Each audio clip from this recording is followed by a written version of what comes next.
I got into this industry and everyone is telling you how they're doing things because it is actually a community. So it has been a place where I've learned so much.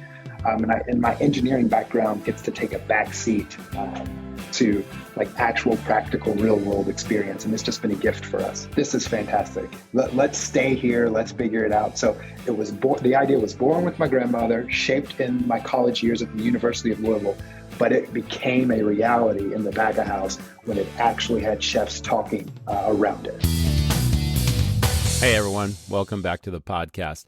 You know, the news headlines have been going on and on for weeks now, even months, about supply chain shortages and the rising costs of products out there, especially in the food service industry.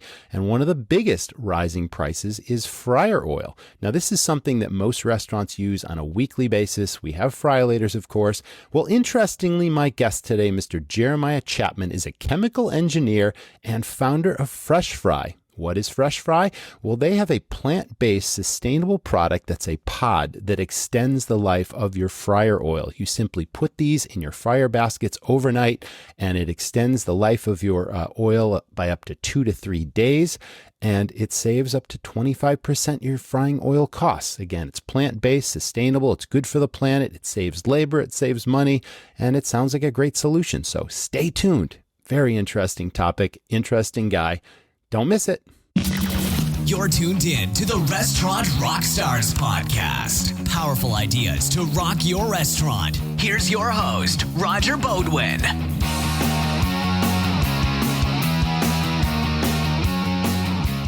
I've always believed in systems to run a really effective restaurant. They say you have a system if you can walk away and leave your place for a day, a week, or a month, and it's just as successful, just as profitable when you return, if not more so. Now, the staff are really the foundation of this, and it all comes down to the word empowerment. You know, if you've got really great people, and if you can develop those people to have your back, and to run it as if they owned it, treat everything as if they had to pay for it, that's a super powerful system. Once you have the staff in place, it really comes down to 3 things. It comes down to 1, staff training, development, recognition, and rewards to create what I call your dream team. How to empower your team to think and act like owners and to treat everything as if they owned it and had to pay for it. And to deliver amazing guest service experiences to your customers. To serve and sell, because sales are the lifeblood of your business. Not allowing order takers on the floor, but teaching everyone to recognize opportunities and make suggestions that we know the customers will enjoy and appreciate. It all comes down to training. Number 2, cost controls and maximizing profit. You need to know your critical financial numbers on a weekly basis, and it only takes 10 minutes, but you need to understand these things. How about your daily break even? How much it costs you to open the doors to your restaurant each day? Inventory is not just walking around and figuring out what your order is that week. It's knowing the true value of your goods on hand at any given point in time, and you need this information to be able to calculate your true food and beverage costs. Your labor costs are also important, and running a weekly labor analysis against sales. If you know these things, I can teach you how to maximize your profit and control your costs. And then number 3 is what I call marketing firepower and affinity. You know, affinity is defined as a really powerful sense of loyalty and belonging where your customers become raving fans and they're like an army of brand ambassadors spreading the word for your restaurant. Well, all of this is included in the Restaurant Rockstars Academy. If you really want to take your restaurant to the next level, post-pandemic, things are heating up, customers are coming back. Now's the time to really maximize your opportunities, maximize your sales and profits, and create that dream team staff. Check it out at restaurantrockstars.com. It's the Restaurant Rockstars Academy. Rockstars, let me tell you about 7 Shifts. 7 Shifts is a modern labor management platform designed for restaurateurs, by restaurateurs. Effective labor management is more important than ever to maximize profit and success, especially now as restaurants begin to reopen and expand their teams. Trusted by over 500,000 restaurant professionals, 7 Shifts gives you the tools you need to simplify scheduling, easily manage time and attendance, communicate with your team, and retain your talent. Best of all, 7 Shifts integrates with the POS and payroll systems you already use and trust, turning your team into a competitive advantage to your business. Right now, Restaurant Rockstars listeners can get 3 months absolutely free. Get started now at 7shifts.com/restaurant rockstars. That's the number 7, SHIFTS.com/restaurant rockstars to get 3 months of industry leading labor management for free. Now, on with the episode. Welcome back, everyone, to the Restaurant Rockstars Podcast. Really excited today. I have Mr. Jeremiah Chapman, who is the co-founder of a company and a product called Fresh Fry, and that is a sustainable solution to oil filtration systems in your restaurant. Welcome to the show, Jeremiah. How are you? I'm doing well. Thanks for having me. Yeah, I'm excited about this. You know, this is a really interesting product, and it couldn't have come at a better time. Of course, everyone's heard about all these supply chain issues and the rising costs of products. And I know fryer oil is definitely on the list. And I know I belong to so many different restaurant owner and manager groups. And that has come up numerous times about fryer oil used to cost X and now it costs Y. And it's like operators are just being bombarded with rising costs, and you have a solution to one of those high costs. So we're going to talk all about that. But let's start with your backstory in hospitality, and that could be anything. Did you work in a restaurant at an early age? How'd you get interested in the restaurant space? And then, how did you co-found Fresh Fry? Sure. So officially, I haven't had a single job in the restaurant industry or the hospitality industry, but I grew up around it. Everywhere from in our own household, cooking with different family members, to I had an uncle who actually had a barbecue shop that we would stop by as much as possible. He'd show us around the back of house. So it was always a part of our family culture. There were restaurateurs in our family, but they all told me, hey, this is a difficult industry. Go get your education. And what I found so interesting is no matter what they said, I still found my way back there. No kidding. That's great. Where was the barbecue place? So it was in Louisville, Kentucky. So I grew up in Louisville, Kentucky. So there's a lot of fried chicken here, but we decided to take the barbecue route. I remember Louisville, Kentucky being a young kid. It's the home of Hillerick and Bradsby Company, right? Home of the Louisville Slugger bats and all that sort of thing. Believe it or not, they're made in Indiana now. Oh, no kidding. Wow. Surprising. Yeah, because Kentucky, it was part of the Louisville culture, I thought, forever, for decades, right? Right. I mean, we have the museum and everything. Mm-hmm. I believe we may still make the ones for the professional league, but all of the others. Now, I could be completely messing this up, but the last time I heard, that is what was going on. Yeah, you may be right. And Kentucky is also known for bourbon, isn't it? Like it's a big bourbon place. Yeah, it's definitely known for bourbon and definitely paired with a lot of dinners here, or it goes well by itself. Right on.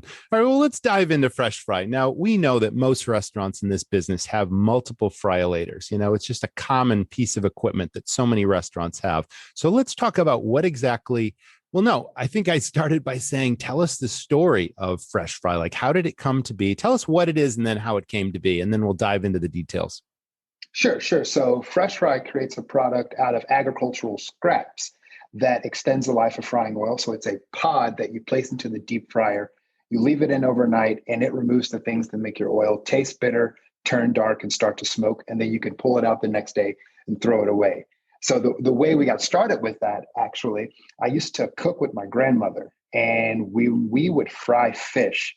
Anything after that fish would taste like nothing but fish. So we said, we'll always fry potatoes to quote unquote, clean the oil.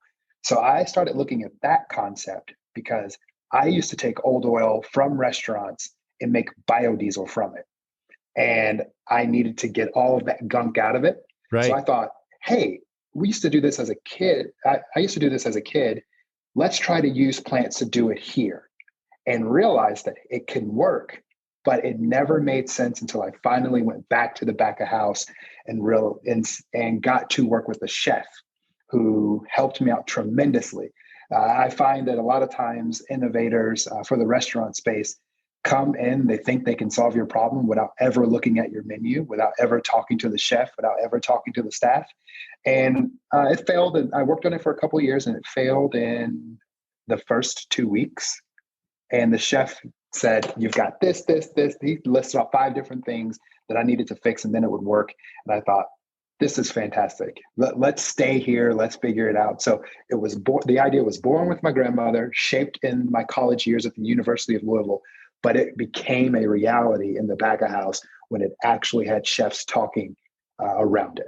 That's awesome. I mean, there's an old expression that says necessity is the mother of invention. And from experience, being around restaurants and just your own experiences, you realize that this is a problem that restaurants have on a daily and weekly basis.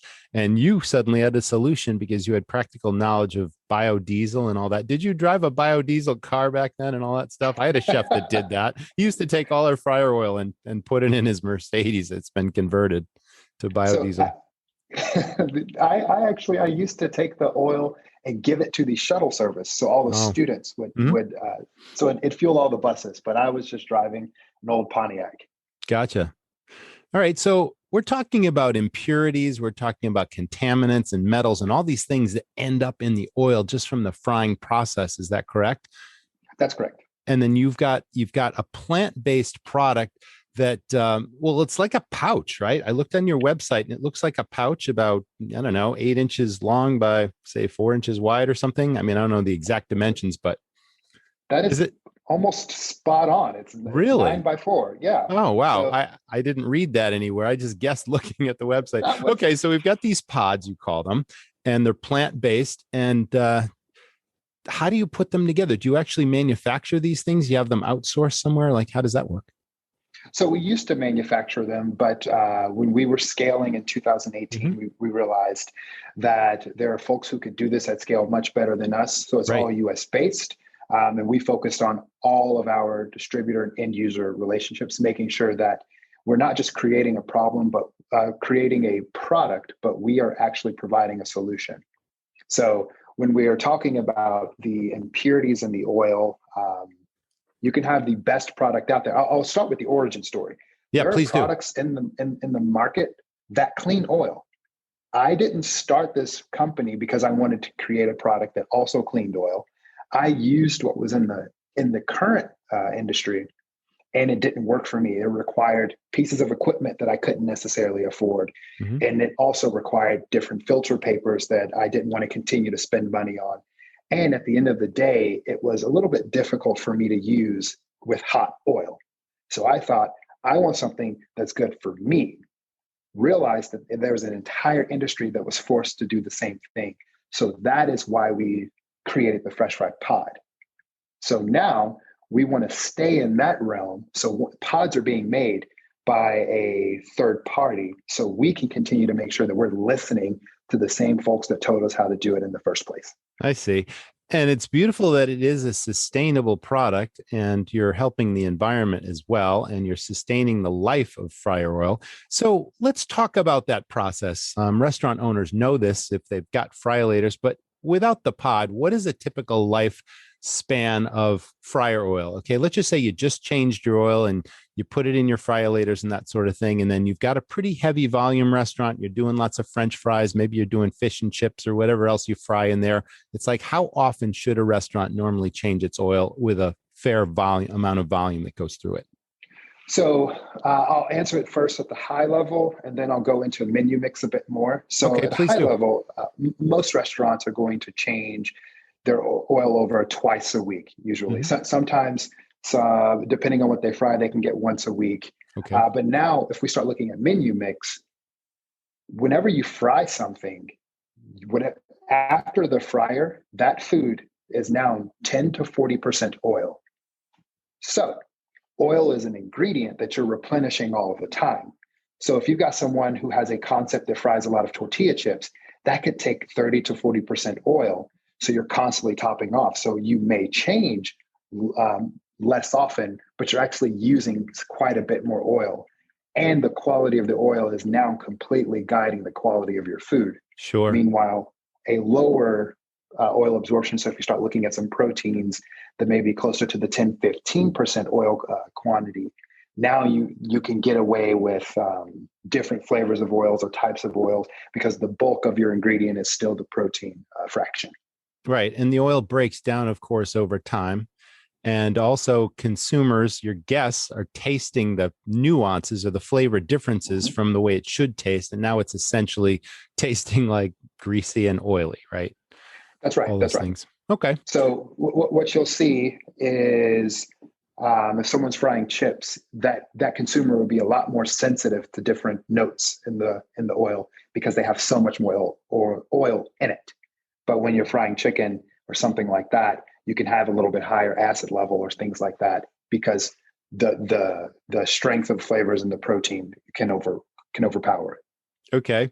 Let's talk about the process now. Okay. A busy night in a restaurant goes by and the oil is still hot in the fryers. And obviously the baskets are cleaned and all that sort of thing, but you still have hot oil in your fryer and you turn off the propane or however it's fired to the machine and you're about to close down your restaurant. What do? You drop a pod into the oil? Yep. That's it. That's it. Drop a That's pod into the do. oil. That's right. So for every fryer you have, you just drop a pod in. And then what happens? Okay, you come in the next day and there's a pod that has absorbed all of these impurities and that sort of thing. Am I on target? That's right. So it has adsorbed acids and some of the metals out of the oil. Uh-huh. And the way we think about it is overnight, the oil can continue to degrade. What we're actually doing is giving it something to interact with. So instead of degrading the oil, it attacks the pod. So it does that overnight. So not only is it removing things, it's giving other surfaces for different reactions to happen overnight. You come in the next day and you just drain the pod. Okay, so you're going to remove that and just toss it. And then the process continues the same day. You go through a course of business and you'll do it again. That's right. That's right. Okay. So go ahead. Yeah. So tell us, okay, so now we're extending the life of the oil with a pod. Can you give us some statistics on how long, before you have to change your oil if you're regularly using pods? On average, our customers get 2 to 3 days of extension when they're using pods. Now, if you're getting 7 to 10 days of oil life, that's a lot different than if you get 2 to 3. Sure. So it really depends on what volumes you're doing, but 2 to 3 days of extension on top is typically what we get. And they're not changing anything else. And if I'm hearing you correctly, we talked earlier about if you were not using pods, if you've never heard of pods, you're constantly topping off those fryers with fresh oil, even though you're not changing the oil, right? Mm-hmm. So that's costing you extra money. And, those big jugs of fryer oil and that sort of thing, you're constantly replenishing and all that sort of thing. So does this sort of eliminate the need to top off? It does not eliminate the need to top off. What we have seen is as your oil quality gets worse, your top off amounts get a little bit higher because the oil is sticking to the product and it's coming out soggy and retaining much more oil in the product. So if your quality is good, your heat transfer is good. So if the oil goes in, it's good enough to also come back out. That's usually where it gets you. It's not oil going in the product, it's that it can't get back out before you need to take it out. Right. So you have a statistic over all the restaurants that are using this, I'm sure, and you've been proving that you can reduce frying oil costs by up to 25%. That's pretty significant. Mm-hmm. I mean, that's an eye opener right now for our audience that's listening, especially as we continue to watch the cost of fryer oil going up. It's a solution. You want to take a look at this. So what other benefits are there? Okay, there's definitely a cost savings. Let's talk about labor. Sure. So we actually have, during our trial process, called Fryer Eye. So in the back of house, if you have a tablet or something, you're just taking a picture of the pods in the fryer. What it's doing during the trial is making sure the number one question is gone, were the pods used? But what we're tracking is that the staff in the back of house can be fully effective using the product within the first night. So the trainability is very high. And then we can also log how much time it takes to go from fryer 1 down to fryer 4. Average is 2.5 minutes. So really what we're doing is we're focusing on, now we're not going to be able to take that labor and say, okay, everyone gets to go home earlier all of the time, but you can repurpose that to a higher value incident, something else that you want your staff to focus on.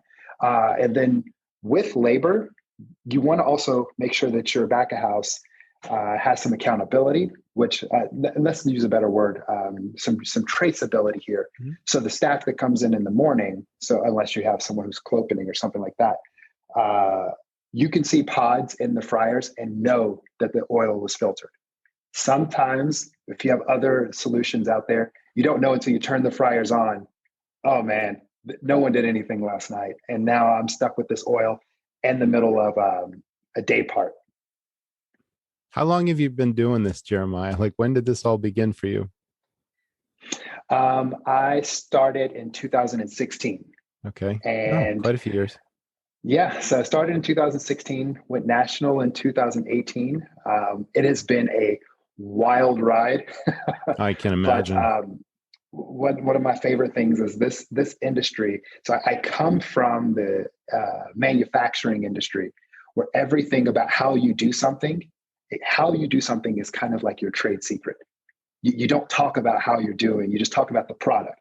You get it. I got into this industry, and everyone is telling you how they're doing things, because it is actually a community. So it has been a place where I've learned so much. And my engineering background gets to take a back seat to like actual practical real world experience. And it's just been a gift for us.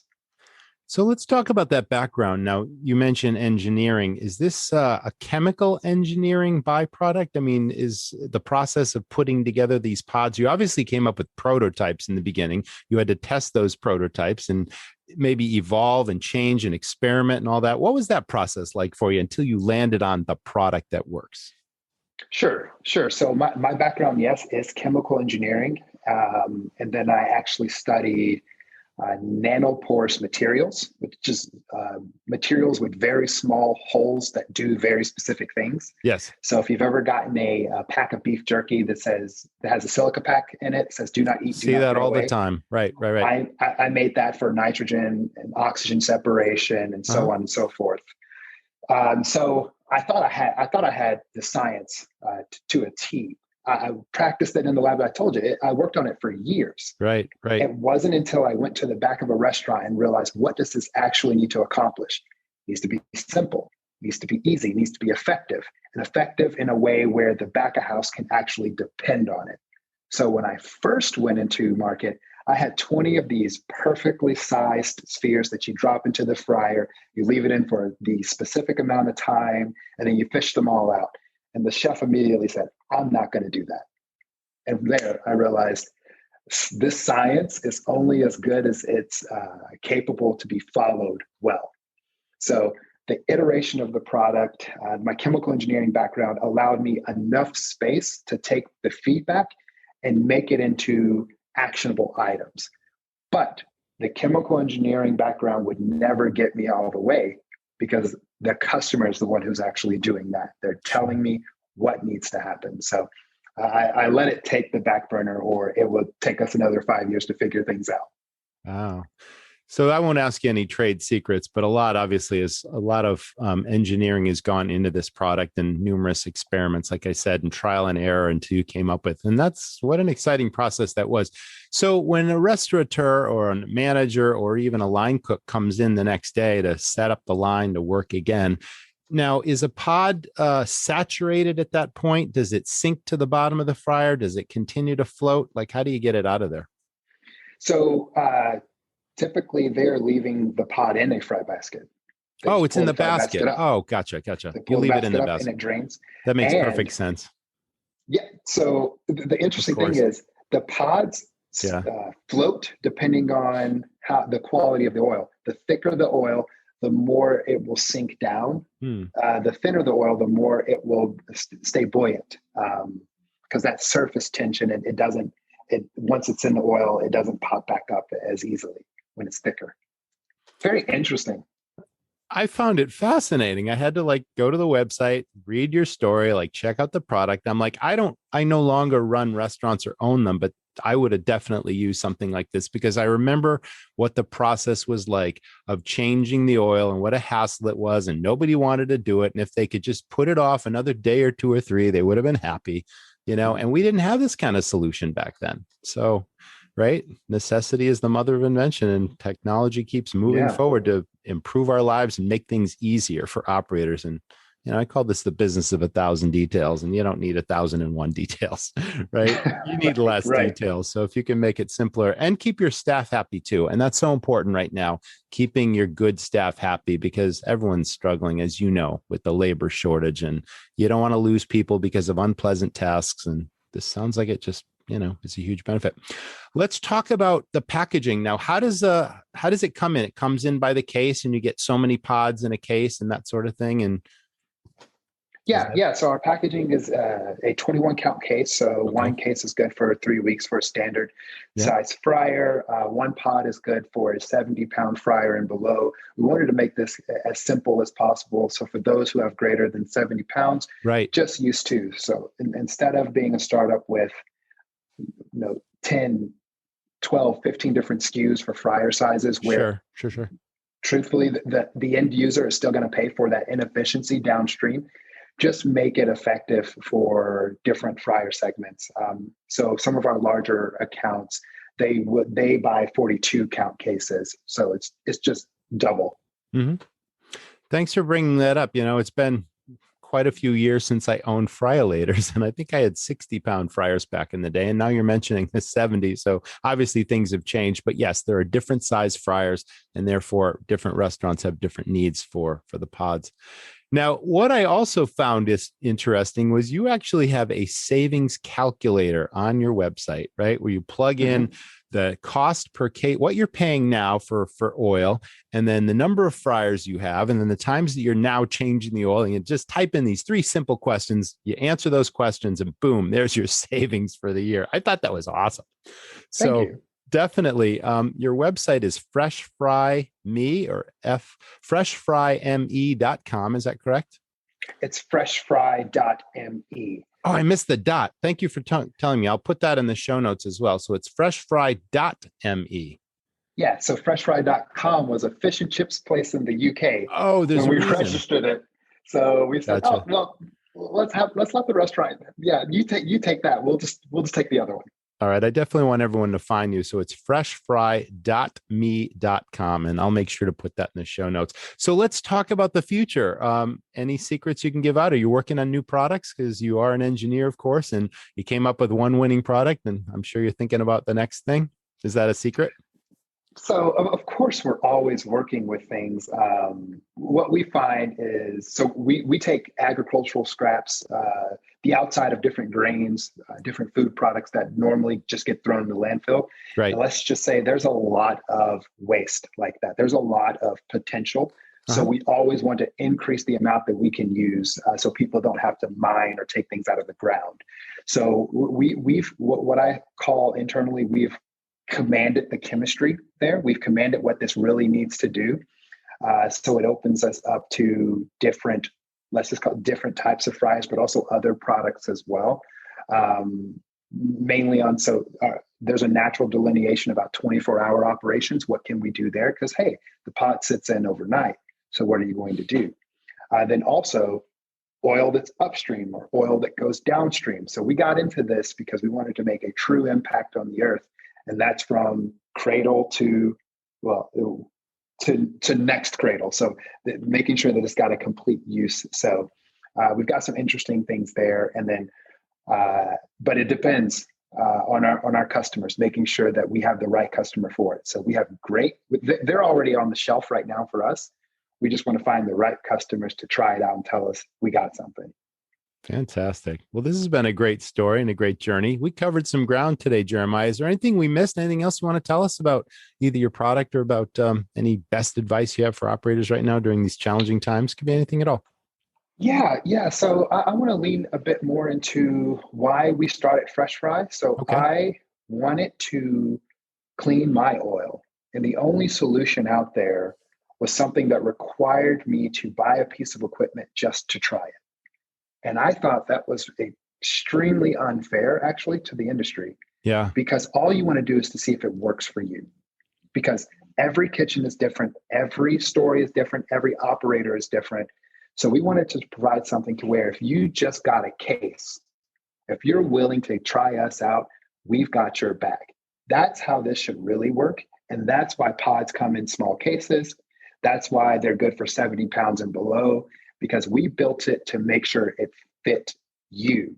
We didn't want to make you buy something, a couple of $1,000s to see if it worked, that you've got 1,000 other details to worry about.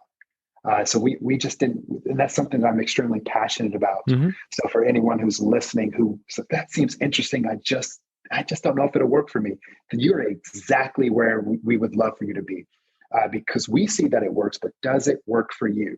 There's only one way to truly find out.